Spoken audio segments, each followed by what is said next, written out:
Well, do we want to transition to talking for a few minutes about the student uprisings? As I mentioned in the news report at the top of the show, violent crackdowns by the New York Police Department against students, not just at Columbia, but at City College of New York. We also saw a mob of violent Israel supporters in California at the campus of UCLA. Shoot fireworks and pepper spray into the encampment. They started throwing things around, beating people up, and of course, I saw a report that that private campus security actually ran away and barricaded themselves in a nearby building. And of course, then the CNN says that there were violent clashes, right? The BBC earlier today said something like, a violent situation at a pro-Palestinian protest, implying that it was the people, protesting and in the encampments against the genocide who were being violent, when it was, of course, the other way around. So we're seeing a very coordinated, of course, not surprising, corporate military attack on students exercising their right to protest against complicity in a genocide, participation in a genocide.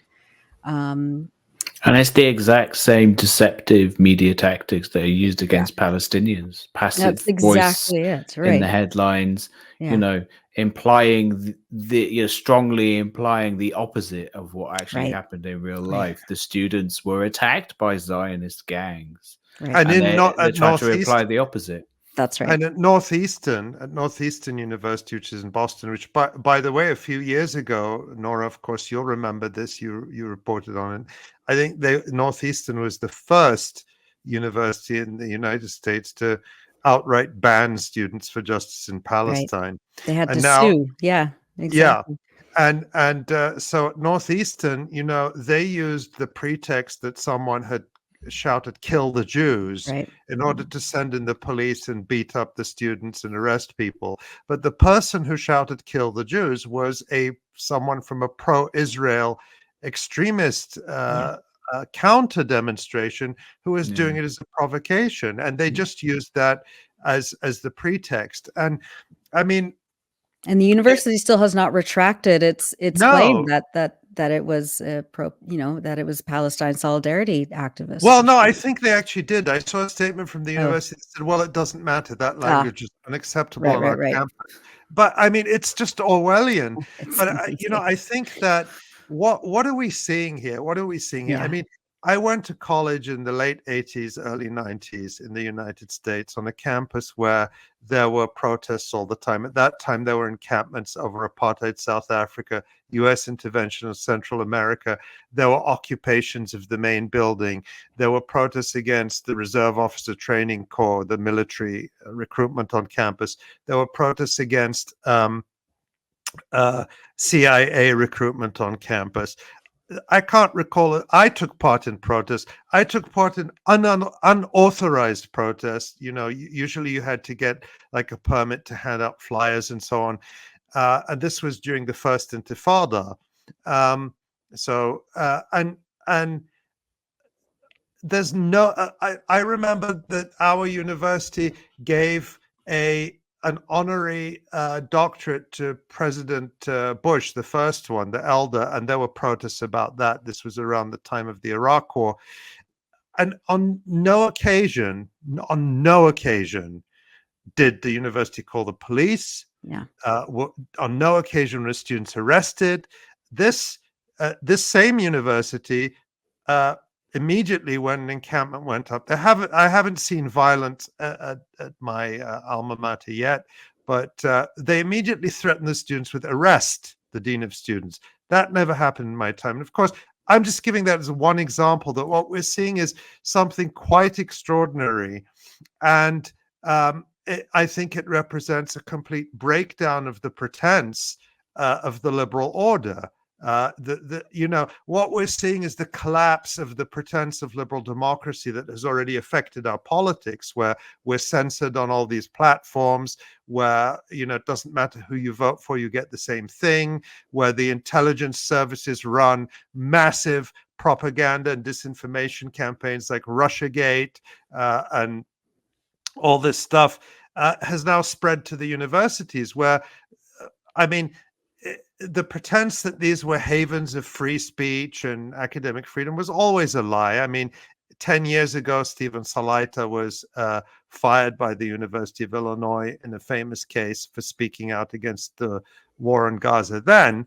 But, now it's on a level where it's like they're sending, the universities are calling the cops and the state troopers on their own students, on their own faculty. And we're seeing this all over the country at Washington University in St. Louis, last week at UT Austin in Texas, at UCLA.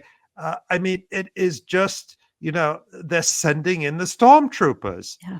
And what is left of even the pretense of democracy and an open society? It's just astonishing to me. It is Columbia astonishing. wants the police to stay for 2 weeks. They Yeah, want after graduation. So it's like Colombia is now under military occupation, Yes. essentially, on behalf of Israel. Yeah. I've seen videos today of checkpoints set up at the NYPD around campus, and students aren't allowed to go. Right. Aren't allowed to cross areas. The university imposed restrictions where you're only allowed to enter certain areas if you live there. It's just with an approved list of credentialed media outlets that can cross the checkpoint, and of course they excluded independent journalists. They excluded even their own student-run WKCR radio station. Like the students who run the radio station on campus couldn't access their studio last night without I think it was like 2 or 3 hours of trying to haggle with the police to And by the way, can I say, Nora, Same. I think this is important to make this connection, that a few hours before the brutal attack by the NYPD, invited by Minouche Shafik, the president of Colombia, against her own students, President Biden issued a statement attacking them and smearing them and condemning them as anti-Semites. So the way I see it, she got the green light from the White House to attack these students. Yeah. And you just have to think, given that Biden needs young people to vote, are they, aside from the morality and cruelty and criminality of what they're doing, the stupidity of it, do they think this is going to turn win the hearts and minds of young people? It's like the old saying, the beatings will continue until morale improves. It's just astonishing.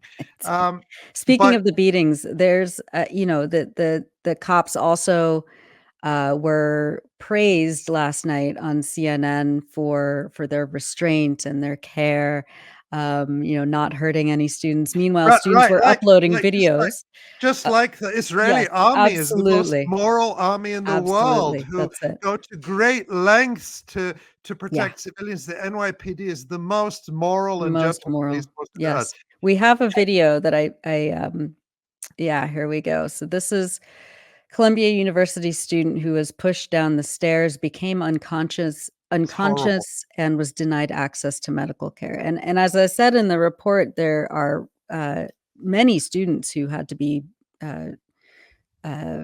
driven or to the emergency room afterwards by because of these beatings by cops who apparently took great care and exercised restraint.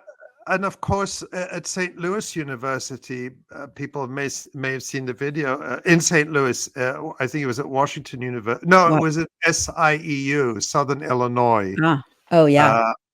Which I think, I just want to make sure I get the name of the university right. It was, or I think it was at the reports I'm seeing say Yeah, he is a professor of Southern Illinois University, Edwardsville, and he was at Washington University in St. Louis. They're close to each other, just across the Mississippi River from each other.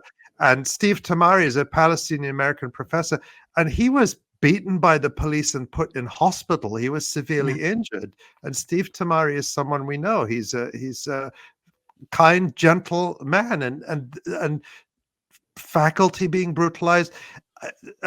Nora, I just want to, if I may, before I want to remember this. After a discussion last week when we mentioned the shootings, the massacre of 4 students at Kent State University in on May 4th, 1970, one of our viewers, Jamila, wrote to me, and she pointed out that we had not mentioned, and I'm going to drop this in the chat. I'd like Tamara to put it up. The shootings, the massacre at Jackson State University in Mississippi. And this happened on May 15th, 1970, when the police opened fire shortly after midnight on students and passers-by in a protest of the U.S. invasion of Cambodia during the Vietnam War at Jackson State College, as it was then. It's called Jackson State University now. And what we're showing on the screen is from the Zinn Education Project. And a number of students were injured and 2 were killed, Philip Gibbs and James Earl Green. And I think many have noted quite rightly that Jackson State is and was a historically Black university. These 2 students are Black. And so these killings are not as well known as the killings at Kent State. And to my shame, I didn't know about them because of, I think, that very fact that they have been ignored historically. So I really want to thank Jamila for educating me about that. And it's very important to know. Yeah, absolutely. I mean, it's extraordinary how shallow the vision of history is for these administrators and these politicians, these lawmakers who are,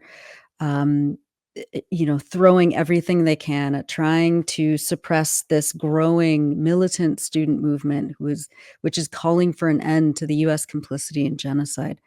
They don't learn their history. I mean, Columbia, it's so ironic and kind of perfect that Columbia itself, which touts, as you said, like this bastion of free thought and progressive thinking and diversity, equity, inclusion, representation, all of this, they have a class on how the university failed its students during the 1968 uprising on campus. It was April 30th, 1968. I mean, they called the police on the exact same day. On the exact same building, Hamilton Hall, which protesters this week renamed Hinds Hall. There's a viewer here who says that Incredible. Columbia's website still has pages up celebrating the spirit of '68 and regretting that they called the stormtroopers in. Yeah, regretting. And they don't. It's not that they even wish to learn. This is how neoliberal universities operate. This is who they truly are. It's that old adage: you scratch a liberal, you find a fascist. You scratch a liberal institution, you find a fascist institution. It's the same about all these people who cry about the Holocaust and never again while doing it again. Absolutely. They're crying and weeping, oh, never again, while arming and in the stormtroopers in an actual genocide. Yeah. And it's just, it's hard, it's like, it's hard to hold it together in this world we're living in. But I think that what keeps, the only thing that keeps me together is seeing this energy and this protest and this community and the community, small and large, the community we have here, the support we have from all the people who read and watch and share the work of our writers like Dunya Abu-Sitta, who we had the great honor and fortune to talk to here earlier. And that's what's going to get us through this is we have to strengthen those communities, and that solidarity at every level. And I think that's a good thought to have on May Day. I completely agree. Absolutely. Thanks for watching this video. please subscribe to our YouTube channel, hit like, leave a comment. These engagements help us with the YouTube algorithm, and it helps us to get around Silicon Valley censorship as much as possible. It does make a difference. You can also support our journalism by going to electronicintifada.net and clicking on donate now. Thank you.